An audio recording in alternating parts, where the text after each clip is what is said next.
In 1987, 4 girls in Bakersfield, New Jersey, gassed themselves in a van.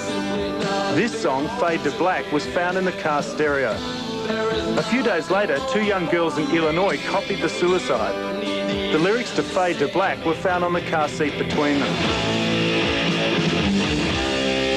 Come on, let's be realistic, all right? You have a kid who listens to, like, some music by some band who writes some lyrics. I mean, if at the end of the day they unfortunately would end up, you know, either killing themselves or whatever, then you would suspect that the source of the problem is something that should hopefully be a lot larger than, you know, some rock band, you know, playing some, you know, open chords on a guitar. There's been at least, I'd say 6 or 8 instances where kids come up to us and go, if it wasn't for Fade to Black, I would be dead right now. So that song made me not kill myself.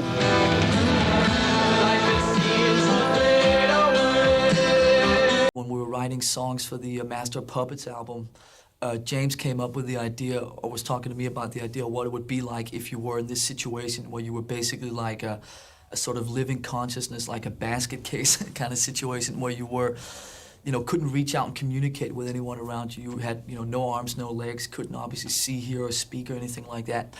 And it was just an idea we had that back then, but never really gotten any further on. So when we were writing songs for the Justice album in the fall of '87, the idea came up again. And one day I was talking to Cliff Bernstein, our manager, about the idea, and he suggested that, said that there was a book called Johnny Got His Gun, written by a guy named Dalton Trumbo way back in the, I think actually late 30s, which was about a guy in a similar situation, just sort of played against the background of World War I.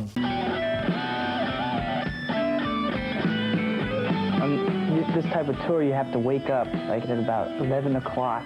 You're on stage by 2:30, which is different. I mean, when you do a regular tour, you get up at about 4 or 5 o'clock in the afternoon and just comfortably eat and everything and just kind of hang out and then get, you know, practice for a while, do the show, stuff like that. This is like a real quick thing. Up at noon and on stage 2 hours later, it's like whoop. It's like a weird catch-22 because if you get too late to sleep and you don't get enough sleep, you feel like beep, you know, during the day and you play less.